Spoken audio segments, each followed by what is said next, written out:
നമുക്ക് ആദർശിന്റെയും നയനയുടെയും നാളത്തെ നല്ലൊരു കഥ കേട്ടാലോ? വീഡിയോ ഇഷ്ടപ്പെടുവാണെങ്കിൽ ഒന്ന് ലൈക്ക് ചെയ്ത് ഹൈപ്പ് ചെയ്യാൻ മറക്കരുത് കേട്ടോ. അങ്ങനെ നമ്മൾ കാണുന്ന ഒടുവില് മൂർത്തി മുത്തശ്ശന്റെ കള്ളത്തരം അനിയുടെ മുന്നിൽ പിടിക്കപ്പെടുവാണ്. മുത്തശ്ശൻ എന്ത് ചെയ്യണമെന്നറിയില്ല. അനി മുത്തശ്ശനോട് പറഞ്ഞു, മുത്തശ്ശന് നയനേടത്തിയുടെ ഫോണിലേക്ക് വിളിക്കുന്നത് ഞാൻ കണ്ടായിരുന്നു. ഇനിയിപ്പൊ കള്ളത്തരം ഒന്നും പറയണ്ട. എനിക്കും മനസ്സിലായി നയനേടത്തിയുമായിട്ട് മുത്തശ്ശൻ ഇപ്പോഴും വിളിയും പറച്ചിലും ഒക്കെ ഉണ്ടല്ലേ എന്ന് ചോദിച്ചു. അപ്പോഴേക്കും മുത്തശ്ശി ഒന്ന് നോക്കി.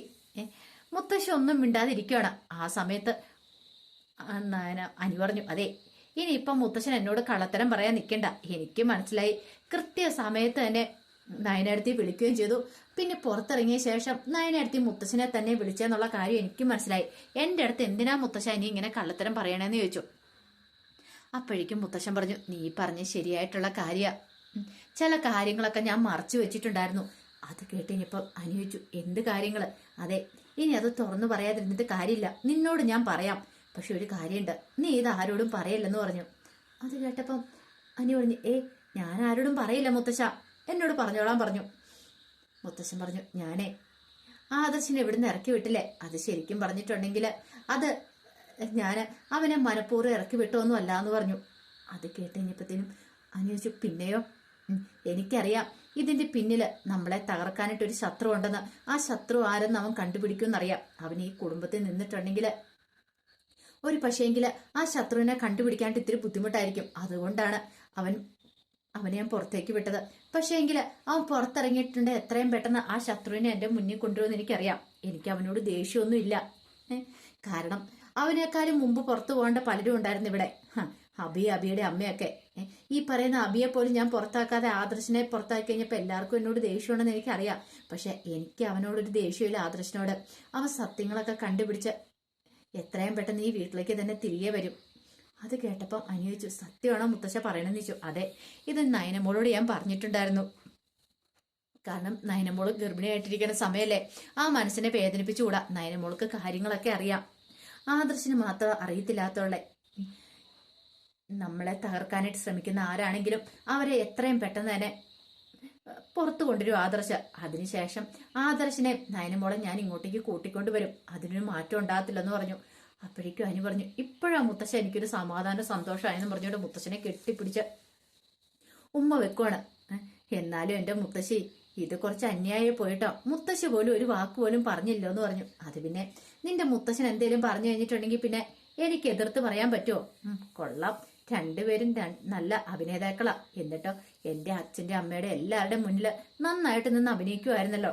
അതെ, ചില കാര്യങ്ങളൊക്കെ ചെയ്യണമെങ്കിൽ ഇങ്ങനെ കുറച്ച് അഭിനയമൊക്കെ കാഴ്ച വെച്ചേ മതിയാവുള്ളൂ. പക്ഷെ തൽക്കാലത്തേക്ക് നീ ഇത് ആരോടും പറയരുതെന്ന് പറഞ്ഞു.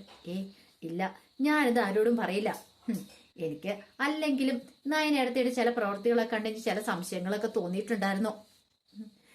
ഇത് കേട്ടപ്പോൾ മുത്തശ്ശി പറഞ്ഞു, അത് ശരിയാ, നയനമോളോട് ഞങ്ങൾ പറഞ്ഞിട്ടുണ്ടായിരുന്നു ആരോടും പറയരുതെന്ന്. അതുകൊണ്ട് മാത്രം നയനമോൾ ആരോടും പറയാതിരിക്കണേന്ന് പറഞ്ഞു. അനി എന്താളും സന്തോഷത്തോട് കൂടിയിട്ടാണ് മുറിയിലേക്ക് പോകുന്നത്. അപ്പോഴേക്കും ദേവേനയും ജാനകി എല്ലാവരും വന്ന് അനിയെ കൺഗ്രാസ് ചെയ്യുന്നുണ്ട്. ദേവേനി പറഞ്ഞു, ഇപ്പോഴാ ഒരു സമാധാനമായത്. ശരിക്കും പറഞ്ഞിട്ടുണ്ടെങ്കിൽ ചങ്കിനകത്തൊരു തീയായിരുന്നു പറഞ്ഞു. അനി പറഞ്ഞു, ഇതിനെല്ലാം കാരണം ആരെന്നറിയാവോ? അതെ, അമ്മായിയുടെ മരുമോള് തന്നെയാ. ശരിക്കും പറഞ്ഞിട്ടുണ്ടെങ്കിലേ നയനടുത്ത് ഇല്ലായിരുന്നെങ്കിൽ ഇപ്പൊ ഈ വിജയമൊന്നും നമുക്ക് കിട്ടില്ലായിരുന്നു പറഞ്ഞു. ജാനകിക്ക് അത് ഒട്ടും അങ്ങോട്ട് ഇഷ്ടപ്പെട്ടില്ല. ജാനകിയുടെ സ്വഭാവം അറിയാലോ. ജാനകിയുടെ മുഖം കൊണ്ട് ഇരുണ്ടു.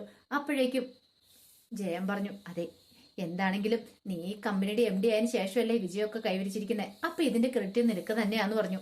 ജാനകി പറഞ്ഞു, അത് ശരിയാ, അതെനിക്കും അറിയാം. അല്ലെങ്കിലും എന്റെ മോൻ ഇപ്പൊ കമ്പനിയിൽ കയറിയതിനു ശേഷം കമ്പനിയെ വെച്ചിട്ട് ഉയർച്ച തന്നെ ഉണ്ടായിക്കൊണ്ടിരിക്കുന്നത് കണ്ടില്ലേ. ഇപ്പൊ AN ജ്വല്ലറി പിന്തള്ളിക്കൊണ്ട് മുഫ്തി ജ്വല്ലറി തന്നെ ഒന്നാമതെത്തിയില്ലേ. അതെന്റെ മോന്റെ വിജയം തന്നെയാന്ന് പറഞ്ഞു. അതിന് പറഞ്ഞു, എന്റെ അമ്മേ, ഇനിയെങ്കിലും അമ്മയുടെ ഈ പൊങ്ങച്ചു വർത്താനം ഒന്നും നിർത്താൻ പാടില്ലേ. ശരിക്കും നയനടുത്തി ഉറക്കടച്ചിരുന്ന് ഡിസൈൻ വരച്ചുകൊണ്ട് മാത്രം രക്ഷപ്പെട്ടു പോയത്. അല്ലായിരുന്നെങ്കിലുണ്ടല്ലോ ഞാൻ അവിടെ പോയി ചെന്ന് ഇരുന്ന് കൊടുത്തോ മാത്രമുള്ളെന്നൊക്കെ പറഞ്ഞു. ഇതേ സമയത്ത് ആദർശം നയനയും നന്ദുവും കൂടെ സംസാരിക്കുകയാണ്. അപ്പോഴേക്കും ആദർശ് പറഞ്ഞു, എന്താണെങ്കിലും ഈ വിജയം അത് മൂർത്തി ജ്വല്ലറി ഇപ്പോൾ ഒന്നാമത് എത്തിച്ചിട്ടുണ്ട്. AN ജ്വല്ലറിക്കാർ ഒരിക്കലും മനസ്സിൽ പോലും സ്വപ്നത്തിൽ പോലും ചിന്തിച്ച് കാണത്തില്ല അവർക്ക് ഇങ്ങനെയൊരു പരാജയം ഉണ്ടാവുന്ന. ഇത് കേട്ടപ്പോൾ നയന പറഞ്ഞു, ഒരു പക്ഷെ ഇനി അവർ കൂടുതൽ സൂക്ഷിക്കും. മാളവികയുടെ മേലെ അവർക്കൊരു കണ്ണുണ്ടായിരിക്കും എന്ന് പറഞ്ഞു. ആദർശ് പറഞ്ഞു അത് ശരിയാ, ആ കാര്യത്തിലൊരു സംശയമില്ല. എത്രയും പെട്ടെന്ന് തന്നെ ശത്രുവിനെ നമുക്ക് പുറത്തെത്തിക്കണം, എങ്കിൽ മാത്രമേ അതുകൊണ്ട് കാര്യമുള്ളൂ. നന്ദു പറഞ്ഞു ഈ മറിഞ്ഞിരിക്കുന്ന ശത്രു അത്ര നിസ്സാരക്കാരനെന്ന് എനിക്ക് തോന്നുന്നില്ല ആദർശേട്ടാ. ആദർശ് പറഞ്ഞു അത് ശരിയാ, നിസ്സാരക്കാരനൊന്നുമല്ല. നമ്മളെ തകർക്കാനായിട്ട് അയാൾ ഇത്രമാത്രം പണിപ്പെടുന്നുണ്ടെങ്കിൽ അയാൾ ഇതിലപ്പുറം ഇനി ചെയ്തെന്നിരിക്കും. ആ ശത്രുവിനെ പുറത്തു കൊണ്ടുവരാനുള്ള ഒരു ലക്ഷ്യമാണ് നമ്മുടെ മുന്നിലുള്ളതെന്ന് പറഞ്ഞു. നയന പറഞ്ഞു എന്തായാലും നമുക്ക് വിജയം ഉണ്ടായല്ലോ, ഇനി കുഴപ്പമില്ല. ഇപ്പൊ മൂർത്തി ജ്വല്ലറി ഒന്നാമതെത്തിയില്ലേ, ഇനി നമുക്ക് ധൈര്യമായിട്ട് മുന്നോട്ട് പോവാം. നന്ദു പറഞ്ഞു എന്നിട്ടും മുത്തച്ഛൻ ആദർശേട്ടനെ അംഗീകരിക്കുന്നില്ലല്ലോ, അത് ഓർക്കുമ്പോ എനിക്ക് നല്ല സങ്കടമുണ്ട്. നയന പറഞ്ഞു അതൊന്നും ഓർത്തിട്ട് വിഷമിച്ചിട്ട് കാര്യമൊന്നുമില്ല, മുത്തച്ഛൻ അംഗീകരിക്കുന്നേ. ഇപ്പോഴത്തെ ഈ പ്രശ്നങ്ങളൊക്കെ ഒന്ന് അവസാനിച്ചോട്ടെ. മറഞ്ഞിരിക്കുന്ന ശത്രു പുറത്തു വന്നു കഴിയുമ്പോൾ മുത്തച്ഛന് നമ്മളെ ഇരിക്കാൻ പറ്റില്ല എന്ന് പറഞ്ഞു. ആദർശ് പറഞ്ഞു അത് ശരിയാ, പക്ഷേ എങ്കില് എനിക്കൊരു വാശിയുണ്ട്. മറിഞ്ഞിരിക്കുന്ന ശത്രുവിനെ പുറത്തു കൊണ്ടുവന്നതിന് ശേഷം മാത്രം ഞാൻ ആ പടി കടന്ന് അങ്ങോട്ടേക്ക് ചെല്ലുവോളെന്ന്. അത് ഞാനൊരു പ്രതിജ്ഞ എടുത്തിട്ട് അവിടുന്ന് പോന്നിരിക്കുന്നേ, അതിനൊരു മാറ്റവും ഇല്ലെന്ന് പറഞ്ഞു. നയന പറഞ്ഞു അതങ്ങനെ മതി ആദർശേട്ടാ, എല്ലാവരുടെ മുന്നില് നമുക്ക് തലയെടുപ്പോടുകൂടി നിൽക്കാനും പറ്റുമല്ലോ. ആദർശ് പറഞ്ഞു ഇനിയിപ്പം ഞാൻ അവിടെ ചെന്നാലും MD സ്ഥാനമൊന്നും ഞാൻ ഒരിക്കലും വഹിക്കുന്നില്ല, എനിക്കാണത് വേണ്ടത്. കാരണം അനി ആ സ്ഥാനത്ത് കയറിയതിന് ശേഷം കമ്പനിക്ക് ഒരു തകർച്ചയും കാര്യങ്ങളൊന്നും ഉണ്ടായിട്ടില്ല. അനി തന്നെ ആ കസാലിൽ ഇരുന്നോട്ടെ, എനിക്കതും കൊണ്ട് സന്തോഷമുള്ളെന്ന് പറഞ്ഞു. അപ്പോഴേക്കും നയന് പറഞ്ഞു എനിക്കും അതെ, കാരണം ഇപ്പൊ ആദർശൻ ഇരുന്നാലും അനി ഇരുന്നാലും എനിക്കും ഒരേപോലെ തന്നെയാ. കാരണം നിങ്ങളെ രണ്ടുപേരും ഞാൻ അത്രയധികം സ്നേഹിക്കുന്നുണ്ട്. പിന്നെ അനിയാണെങ്കിൽ നല്ല രീതിയിൽ തന്നെയല്ലേ ഇപ്പൊ മുന്നോട്ട് പോയിക്കൊണ്ടിരിക്കണേ. ഈ സമയം ആദർശ് പറഞ്ഞു അത് ശരിയാ, ഇനിയിപ്പൊ അവന്റെ കല്യാണം കൂടെ കഴിഞ്ഞു കഴിഞ്ഞിട്ടുണ്ടെങ്കിൽ അപ്പോഴേക്കും നന്ദുവിന്റെ മുഖം ആകെപ്പാടെ മാറിപ്പോയി. നന്ദുവിന് നല്ല സങ്കടം ഉണ്ടായി, പക്ഷെ നന്ദു അത് പുറമെ കാണിച്ചില്ല. നയനെ ആദർശം അത് ശ്രദ്ധിക്കുകയും ചെയ്തു. അനിയുടെ കല്യാണക്കാര്യത്തെ കുറിച്ച് പറഞ്ഞപ്പോ തന്നെ നന്ദുവിന്റെ മുഖം മാറുന്നത്. നയന പറഞ്ഞു എത്രയും പെട്ടെന്ന് അതും കൂടി ഒന്ന് കഴിഞ്ഞാൽ മതിയായിരുന്നു, അതുകൂടെ കഴിഞ്ഞു കിട്ടിയാൽ പിന്നെ സമാധാനമായി. പിന്നെ നന്ദു നിന്റെ കല്യാണം അതും നടത്തണം. ഇനി നീ ഇങ്ങനെ പിടിതരാന്ന് പറഞ്ഞിട്ട് കാര്യമൊന്നുമില്ല. അച്ഛനോടും അമ്മയോടും പറഞ്ഞിട്ട് എത്രയും പെട്ടെന്ന് ഒരു നല്ലൊരു ബന്ധം നോക്കണമെന്ന് പറഞ്ഞു. നന്ദു പറഞ്ഞു എന്റെ പൊന്നു ചേച്ചി എന്നെ വെറുതെ വിട്ടേരെ, ഞാൻ ഇങ്ങനെയൊക്കെ ഒന്ന് പോയിക്കോട്ടെ. തൽക്കാലത്തേക്ക് ഞാൻ എന്താണെങ്കിലും കല്യാണം കഴിക്കാണ്ട് ഉദ്ദേശിച്ചിട്ടില്ല. ഞാൻ പറഞ്ഞല്ലോ എനിക്കിപ്പോ ഒരു കല്യാണത്തെക്കുറിച്ച് പോലും ചിന്തയില്ലെന്ന് പറഞ്ഞു.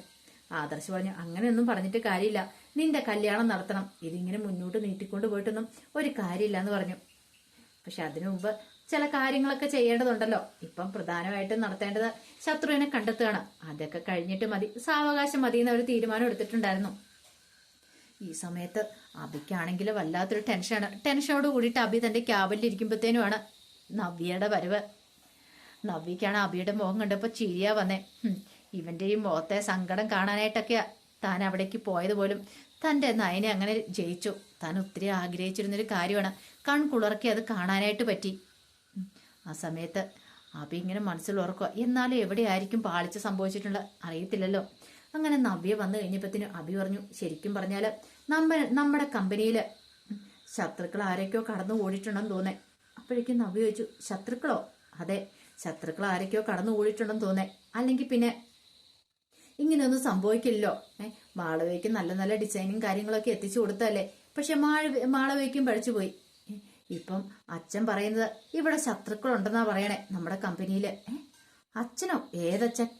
ഒരു നിമിഷം അബി ഞെട്ടിപ്പോയി. അബിയുടെ നാവിൽ നിന്ന് തന്നെയാണ് അറിയാതെ ഈ കാര്യം പുറത്തു വന്നേ. അബി ഇത്രയ്ക്ക് പ്രതീക്ഷിച്ചിട്ടുണ്ടായിരുന്നില്ല. പെട്ടെന്ന് അബി ചോദിച്ചു അബി നീ ഏതച്ഛന്റെ കാര്യം പറയണേ എന്ന് ചോദിച്ചു. അല്ല അത് പിന്നെ ഞാന് എന്നൊക്കെ പറഞ്ഞുകൊണ്ട് ഇങ്ങനെ നിൽക്കുമ്പോഴത്തേനും നവ്യയ്ക്ക് ഒരു കാര്യം മനസ്സിലായി, ഇവനെന്തോ മറയ്ക്കുന്നുണ്ട്. ഇവൻ അച്ഛനെ കുറിച്ച് പറഞ്ഞിട്ടുണ്ട്, ഒരു പക്ഷെ ഇവന്റെ അച്ഛനെ കുറിച്ചാണോ പറഞ്ഞത് എന്നൊരു ചിന്ത മനസ്സിലുണ്ടായി. ഇനിയിപ്പം ഈ മൂർത്തി ജ്വല്ലറിയുടെ ശത്രുവായിട്ട് വന്നിരിക്കുന്ന ഇവന്റെ അച്ഛനെങ്ങാനും ആണോ എന്നൊരു ചിന്ത നവ്യയുടെ മനസ്സിലേക്ക് പെട്ടെന്ന് വന്നു. അബിക്കാണ് ആകെപ്പാടെ വെപ്രാളമായി പോയി. അബിയുടെ നാവിൽ നിന്ന് അത് വീഴുകയും ചെയ്തു. തന്റെ അച്ഛനാന്ന് താൻ പറയുകയും ചെയ്തു. ഇനി ഇവൾക്ക് എന്തെങ്കിലും സംശയം ഉണ്ടായി കാണുമോ എന്നൊരു ചിന്ത വല്ലാതൊരു ഞെട്ടലോടുകൂടി അബി നവ്യയെ നോക്കുവാണ്. നവ്യ ബുദ്ധിമതിയാണല്ലോ. എന്താണെങ്കിലും നവ്യക്ക് ഈ ഒരു ക്ലൂ കിട്ടിയാൽ മതി, ബാക്കി നവ്യ എന്താണെങ്കിലും കണ്ടുപിടിച്ചോളും. അപ്പൊ അതിന്റെ കഥകളൊക്കെയാണ് നമ്മൾ കാണാനായിട്ട് പോകുന്നത്. ആ വിശേഷങ്ങൾക്കായി നമുക്ക് എല്ലാവർക്കും കാത്തിരിക്കാട്ടോ. ഒരിക്കൽ കൂടി എല്ലാവർക്കും ശുഭരാത്രി നേർന്നുകൊണ്ട് നിർത്തുന്നു. നന്ദി.